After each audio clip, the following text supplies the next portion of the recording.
Fratelli e sorelle, buongiorno a tutti, buona domenica, possiamo iniziare. Oggi siamo venuti più riposati, abbiamo dormito un'ora in più e sapevamo, a chi ha dormito ovviamente, e sapevamo di avere un appuntamento molto importante, quello qui della domenica, dove ci riuniamo tutti insieme e insieme cantiamo a Dio le nostre lodi e ascoltiamo il messaggio che Dio vuole portarci. E non so, molti di voi sicuramente, almeno io sicuramente, abbiamo già pregato questa mattina, abbiamo già portato le nostre preghiere a Dio, abbiamo già portato le nostre richieste. E a proposito di questo qua vorrei che insieme leggessimo questo versetto da Isaia. Infatti i miei pensieri non sono i vostri pensieri, né le vostre vie sono le mie vie, dice il Signore. Come i cieli sono alti al di sopra della terra, così sono le mie vie più alte delle vostre vie e i miei pensieri più alti dei vostri pensieri. Questo perché sono certo che molti di noi tante volte portiamo a Dio in preghiera, oltre ai ringraziamenti, tante richieste che vanno avanti da giorni, da mesi, tante volte anche anni. Ma Dio, quando non vediamo la risposta, è lì a dirci: non è questo il momento giusto, non è questo il piano che io ho per voi. Noi chiediamo qualcosa e non arriva quel qualcosa. Però tanti di noi, se ci guardiamo indietro, abbiamo avuto esperienze nella nostra vita che Dio tante volte non ci ha dato quello che noi abbiamo richiesto, ma ci ha dato qualcosa di molto, molto più grande che noi non ci aspettavamo. Perché ricordiamoci che per Dio tutto è possibile. Per questo vi chiedo di stare in piedi e iniziamo a cantare il primo inno.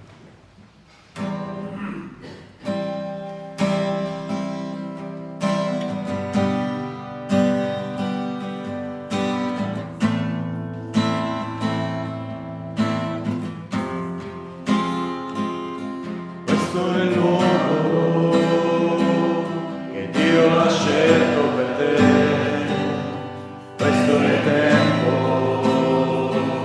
pensato per te, quello che vedi è la strada che Lui traccerà, è quello che senti, l'amore che mai finirà. E andremo e annunceremo che in Lui tutto è possibile. E andremo e annunceremo che nulla ci può vincere, perché abbiamo udito le sue parole, perché abbiamo veduto di te cambiare.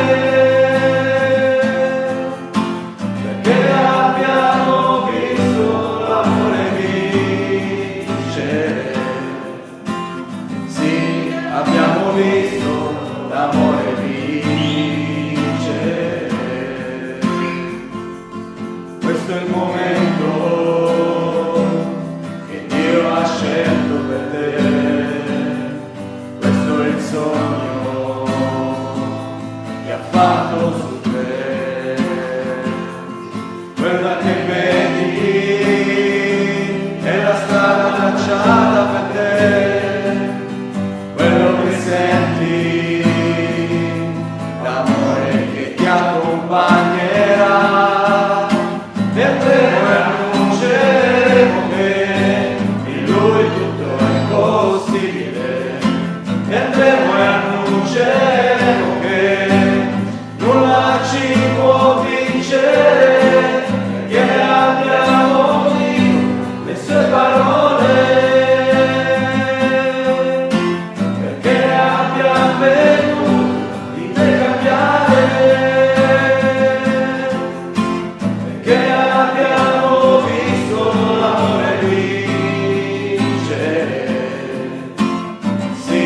Abbiamo visto l'amore vincere.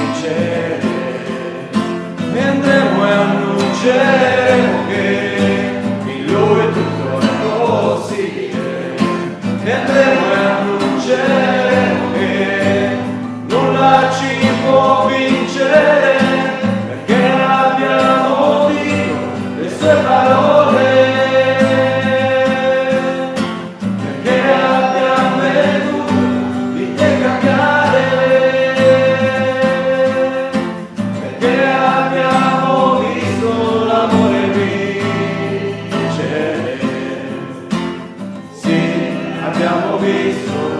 l'amore vince.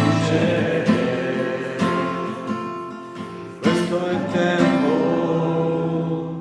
che Dio ha scelto per te, questo è il sogno che aveva su te.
sulla croce morì per me, e ormai saprò quanto ti costò, che sulla croce morì per me, e ormai saprò quanto ti costò, che sulla croce morì per me.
Amen. Questi ultimi inni che abbiamo cantato, se ci avete fatto caso, parlavano di luce. E non a caso il prossimo inno che stiamo per cantare introduce proprio quello che a breve andremo per fare tutti insieme, quindi spezzeremo il pane, prenderemo il vino e andremo al ricordo di Gesù. La tua parola ci diceva che la parola di Dio illumina i nostri pensieri. Quello che abbiamo cantato subito dopo: sono qui lodarti, luce del mondo, nel buio e nel cuore, nel buio del cuore, vieni ed illuminami. E nell'ultimo inno che abbiamo cantato, Gesù, luce del mondo che ci illumina, per cui abbiamo certezza che Gesù è la luce del mondo e noi come seguaci di Cristo, come cristiani, cerchiamo anche noi di risplendere qui e fuori da questo luogo nel mondo. Amen.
Matteo 27.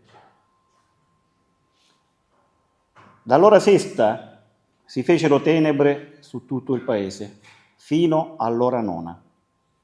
E verso l'ora nona Gesù gridò a gran voce: Eli, Eli, lama sabachthani, cioè Dio mio, perché mi hai abbandonato? Alcuni dei presenti, udito ciò, dicevano: costui chiama Elia. E subito uno di loro corse a prendere una spugna e, inzuppatala di aceto, la pose in cima ad una canna e gli diede da bere. Ma gli altri dicevano: lascia, vediamo se Elia viene a salvarlo. E Gesù, avendo di nuovo gridato, con gran voce, rese lo spirito.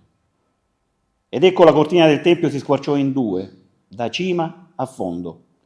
La terra tremò, le rocce si schiantarono, le tombe si aprirono e molti corpi dei santi che dormivano risuscitarono.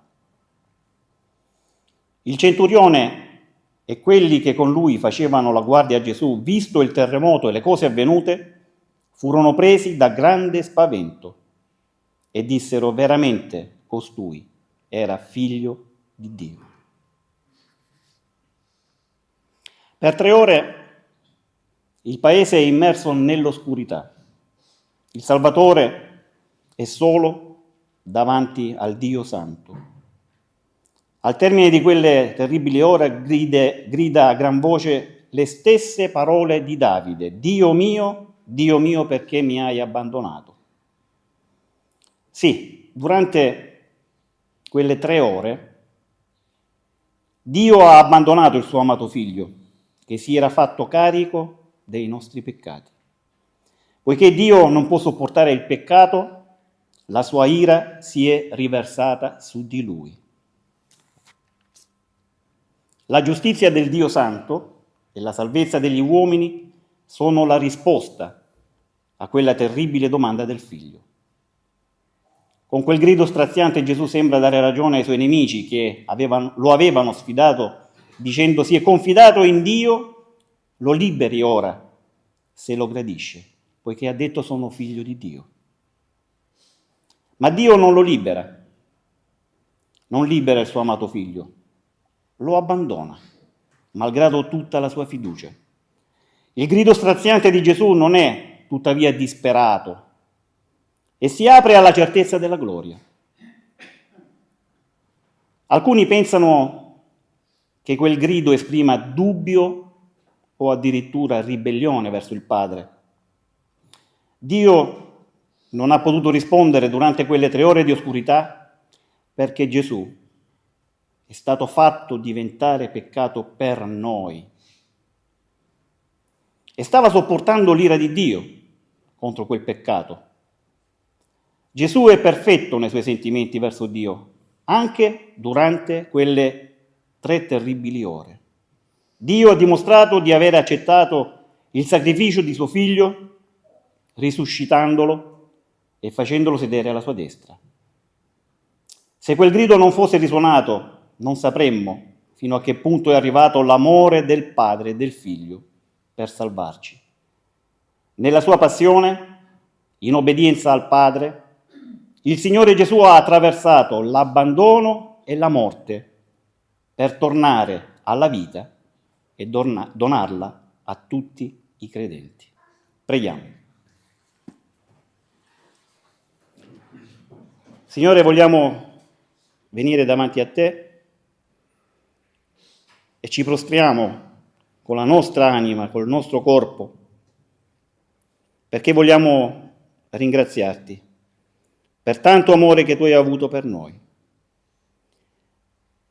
Signore, in questo momento ti chiediamo di benedire questi simboli del pane e del vino, perché essi ci ricordano il tuo corpo trafitto e inchiodato su quella croce dove hai sofferto per 3 lunghe ore. E ti chiediamo di benedire anche questo vino, perché esse ci ricordano il tuo sangue, quel sangue purissimo di agnello senza macchia che ha lavato i nostri peccati. Signore, per tutto questo noi non possiamo che dirti grazie, perché sappiamo che da soli non potevamo arrivare a essere perdonati dai nostri peccati.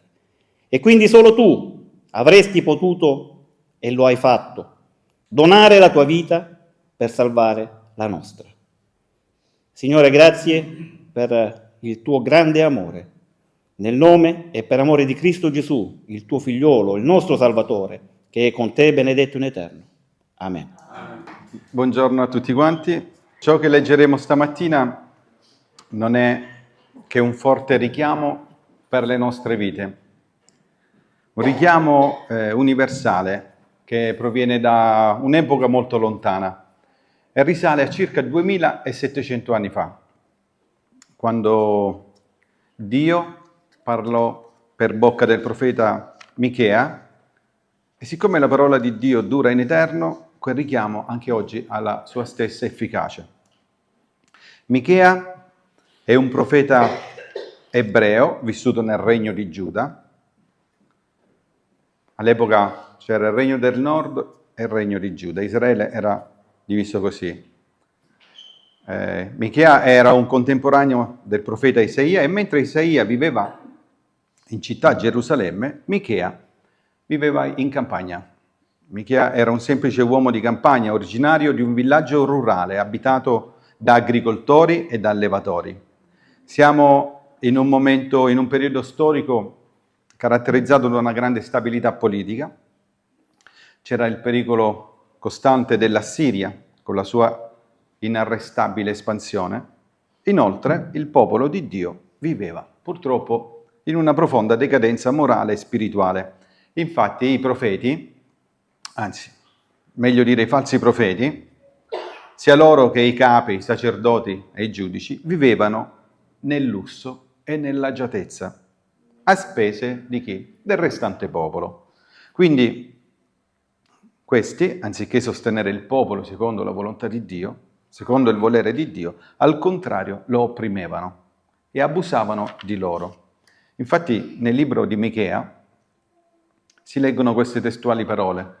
Noi oggi leggeremo giusto qualche versetto, però il nostro invito è, durante la settimana, di andarlo a leggere tutto questo libro, perché è anche corto ed è molto interessante. Quindi nel libro di Michea Dio parla per bocca sua e dice questo: essi, rivolto ai sacerdoti e ai capi di Israele, divorano la carne del mio popolo, gli strappano la pelle di dosso, gli spezzano le ossa, lo fanno a pezzi, come ciò che si mette nel tegame, come carne da mettere nella pentola. Questo era il capitolo 3.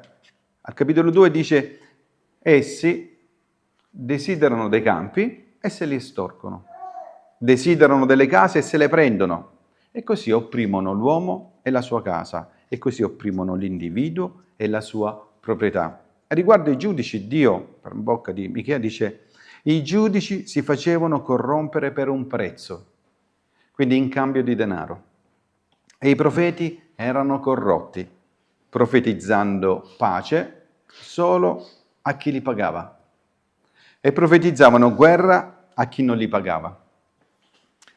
Quindi la situazione qui è molto chiara, ripetiamolo: Michea era una voce profetica dal deserto, era il profeta dei poveri, un uomo chiamato da Dio per denunciare con forza i peccati di Israele e di Giuda, la corruzione dei capi e appunto l'oppressione dei poveri. Quindi qui c'era un problema di fondo, un problema che va chiamato per nome: ipocrisia religiosa.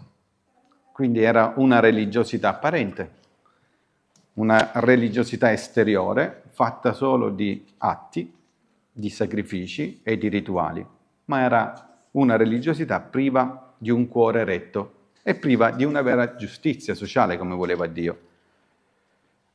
E questi atteggiamenti ci ricordano tanto alcuni brani del Nuovo Testamento, quando, parlando di costoro, si dice che sono fonti senza acqua o sono nuvole pompose ma che non portano pioggia, portate qua e là dai venti. Quindi sono alberi d'autunno senza frutti, 2 volte morti, sradicati, così dice la parola di Dio. E a causa di questo grave peccato, Michea annunciò un conseguente giudizio. Quindi dopo la denuncia dei peccati c'è un giudizio di Dio sulla città, su tutte le città, compresa Gerusalemme, un giudizio di infedeltà al patto, quel patto che Dio fece inizialmente con Abramo. Ma il messaggio di Dio non fu solo di denuncia, condanna e giudizio, perché annunciava anche una successiva speranza di salvezza. Annunciava la nascita di un nuovo condottiero, di un nuovo e giusto re, che avrebbe regnato su Israele e avrebbe portato la pace.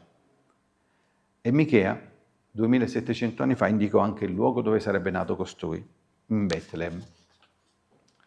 Quindi la giustizia di Dio, infine, lascia sempre spazio alla sua misericordia e alla promessa di restaurazione.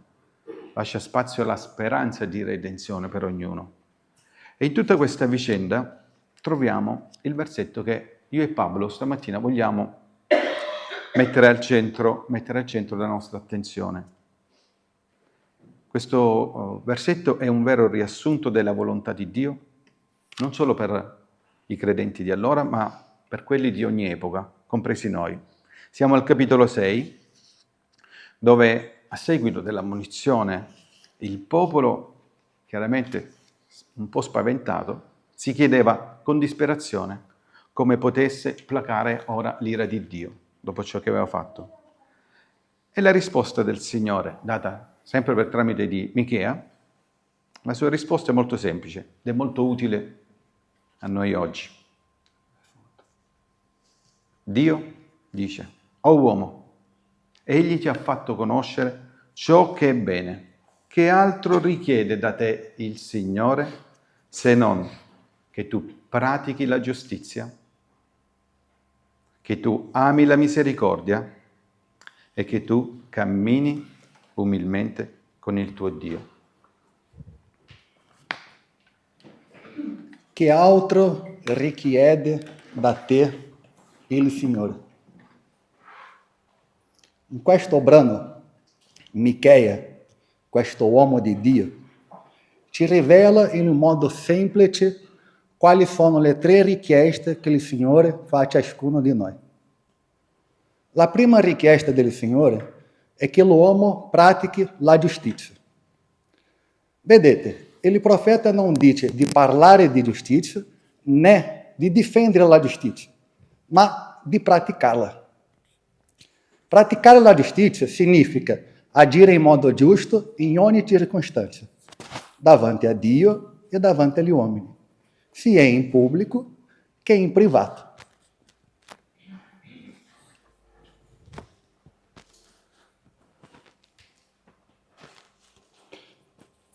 Dio, la giustizia non si limita alle grandi questioni della vita, ma deve permeare anche le più piccole. Dio osserva tutto ciò che facciamo, ma anche come lo facciamo. Ascolta ogni parola e scruta le intenzioni del cuore. La giustizia deve essere presente in tutto ciò che facciamo, negli affari, nei giudizi e nei rapporti con gli altri. L'uomo giusto preferisce perdere piuttosto che vincere con l'inganno. Non restituisce il male con il male, anzi lo ripaga con il bene.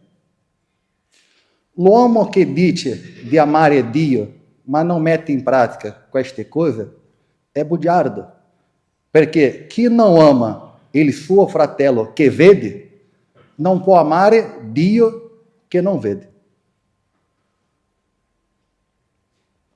Abbiamo bisogno di una giustizia interiore, non soltanto esteriore e apparente. Non basta che la nostra vita sembri giusta, deve esserlo davvero. L'uomo che è giusto deve esserlo anche nella preghiera. Credetemi, a volte non siamo giusti nelle nostre preghiere. La vera giustizia inizia nei pensieri. Sapete che è possibile peccare senza agire? Basta desiderare il male.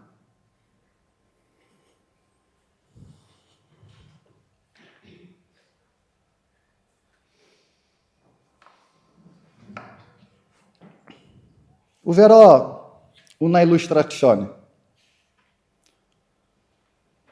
per farvi capire meglio. Il Signore Gesù, durante il suo ministero, un giorno, mentre tornava in città, dopo un lungo cammino, ebbe fame. E avendo visto da lontano un albero di fico che aveva delle foglie, andò a vedere se vi trovasse qualcosa, ma non ne trovò altro che foglie. Qui abbiamo dei bravi contadini. Vi chiedo un aiuto. Quando un albero di fico ha delle foglie, possiamo aspettare che avrà anche dei frutti, vero? L'altro giorno sono andato in campagna da Nicola e ho scoperto che le foglie hanno persino dei nomi. Ora, quando minha moglie vede Nicola, gli chiede: come stai, Ottaviano? Ottaviano è il nome di una foglia che lui ci ha fatto conoscere. Bene, Gesù ebbe fame e vedendo delle foglie si avvicinò aspettando di trovare anche dei frutti, ma non ne trovò. E allora Gesù disse: non nasca mai più frutto da te. Perché Gesù ha detto questo? Perché l'albero di fico aveva l'apparenza di avere dei frutti, ma in realtà non ne aveva. Dopo le parole di Gesù, l'albero di fico si seccò fin dalle radici. E oggi noi, qui, siamo come un albero di fico. Gesù ci guarda da lontano e, vedendo delle foglie, si avvicina a te, aspettando di trovare anche dei frutti. Manda anche i suoi figli affamati per nutrirsi nel nostro albero. La domanda è: troveranno fichi nel nostro albero o soltanto l'apparenza di averne? C'è fico nel tuo albero, Giuseppe? C'è fico nel tuo albero, Giulia? Ne troveranno fichi nel mio albero o soltanto l'apparenza di averne? Dio guarda il cuore e rifiuta ogni apparenza di giustizia che non sia realtà. Il cristianesimo non è un hábito da indossare la domenica, ma un stile di vita costante.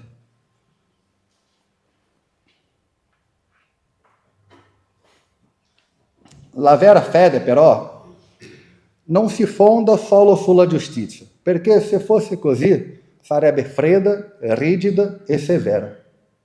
Una legge senza amore. Dio ci chiede di praticare la giustizia, ma per questo ci invita anche ad amare la misericordia. Perché ci sono persone che praticano la giustizia con precisione, ma senza compassione.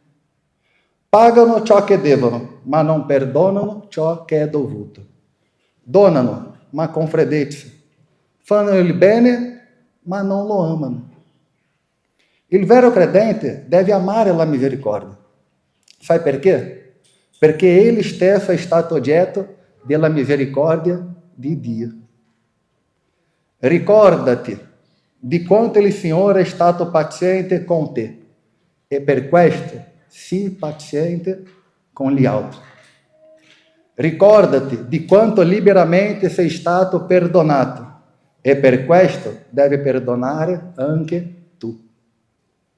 E se qualche fratello ti ha offeso e ancora non ti ha chiesto perdono, vá tu da lui e digli che lo perdoni. A volte non l'ha fatto non perché non voleva, ma perché gli manca il coraggio. Aiutalo. Vá da lui e digli che è già perdonato, ancora prima che gli chiedesse perdono. Il vero credente non porta rancore, perdona 70 volte 7. Prega per quelli che lo perseguitano. Desidera il bene a chi ha fatto del male. Così dice il nostro Maestro. Dio ti ha fatto conoscere ciò che è bene. Ti ha dato un esempio perfetto da seguire. Chi è questo esempio? È Gesù. Gesù è il nostro esempio perfetto. In lui la misericordia ha preso forma umana. Anche sulla croce, come abbiamo appena ricordato, con il chiodi nelle mani, gridò: Padre, perdona loro, perché non sanno quello che fanno. Se vogliamo provare a essere simili a lui, dobbiamo amare ciò che lui ama. E lui amava la misericordia più di ogni altra cosa. Ora, arriviamo alla terza richiesta che Dio ti fa questa mattina. Qual è la terza richiesta? Chi se la ricorda ancora? Ricordiamo insieme. Pratichi la giustizia, ame la misericordia e cammini umilmente con il tuo Dio. Vedete, il profeta non dice cammini con Dio, né cammini umilmente com Dio, ma cammini umilmente com il tuo Dio. Tu, attraverso il nome di Gesù, puoi parlare con Lui direttamente. E allo stesso modo Lui parla con te stamattina personalmente. E se Lui está parlando com te stamattina, c'è un motivo. Lui vuole che tu cresca. E c'è solo un modo per questo: camminare umilmente con Lui. Perché ci sono persone che camminano con Dio, ma senza umiltà. Cammina con Dio, ma lo fa senza riverenza. Non dimentichiamo, Dio è il nostro Padre, ma è anche il nostro Signore. Dobbiamo camminare con Lui in santa riverenza. Come dice la parola nel Vangelo di Giovanni, bisogna che Ele cresca e che io diminuisca. Ricordati sempre di esaminare il tuo cuore quando desideri qualcosa. Anche se il tuo obiettivo è giusto, chiediti sempre: per chi lo sto cercando? È per la mia gloria o per la gloria di Dio? Se è per la tua gloria, fermati subito. Dobbiamo svuotarci di noi stessi, perché solo così Dio può riempirci della sua presenza. Non c'è spazio per l'orgoglio. L'orgoglioso non trova riposo perché deve sempre avere ragione. Ma noi non siamo chiamati ad avere ragione. Siamo chiamati a sopportare con amore e pazienza e a riposare nel Signore. E quando Dio conduce la nostra vita per strade che non comprendiamo, dobbiamo dire: Padre, sia fatta la tua volontà. E quando la nostra croce si fa pesante, dobbiamo pregare con fiducia dicendo: Padre, nelle tue mani affido il mio spirito. Chi vuole ancora camminare umilmente con Dio? Vuole camminare umilmente con Dio? Entra. Vuole camminare umilmente con Dio? Paulo. Chi vuole camminare umilmente con Dio? Vuole camminare umilmente con Dio? Allora, predica il Vangelo a ogni creatura. Dio vuole che tu predichi il lunedì al lavoro, il sabato con gli amici, non soltanto in chiesa alla domenica. Vuole veramente camminare umilmente con Dio? Allora, deve predicare dove il Signore ti manda. Ma aspetta un attimo, prima di uscire a predicare il Vangelo dappertutto. Fa attenzione in ciò che il Signore vuole dirti. Oggi molti si comportano con la Bibbia come un macellaio con la carne. La tagliano, la spezzano, scelgono solo i pezzi che preferiscono e scartano il resto. Preghiamo Dio di allontanare da noi questo male. Prima di predicare, inginocchiamoci ai piedi di Gesù, ai piedi della croce. Se non facciamo questo, corriamo il rischio di fare del male, pur volendo fare del bene. Perché in noi non c'è assolutamente nulla di buono che possa uscire. Qualsiasi cosa buona che facciamo è solo per la grazia e la potenza di Dio. Io dico sempre a mia moglie: se faccio qualcosa di buono, dai la gloria al Signore. Se invece faccio qualcosa di male, quello sono proprio io. Alziamoti in piedi e concludo.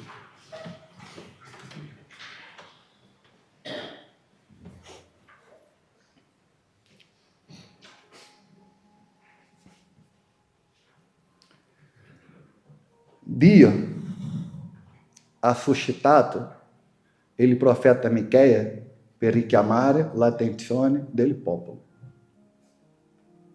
E oggi, 2700 anni dopo, Dio sta richiamando l'attenzione della nostra Chiesa. Sta richiamando la tua attenzione, Alberto. Sta richiamando la tua attenzione, Romina. E credetemi, ha richiamato prima la mia attenzione, prima che salisse qui. Chiesa di Cristo, la ti amo. E tu che ci segui su YouTube, ascolta bene. Così dice il Signore. O uomo, Egli ti ha fatto conoscere ciò che è bene. Che altro richiede da te il Signore, se non che tu pratichi la giustizia, che tu ami la misericordia e che cammini umilmente con il tuo Dio.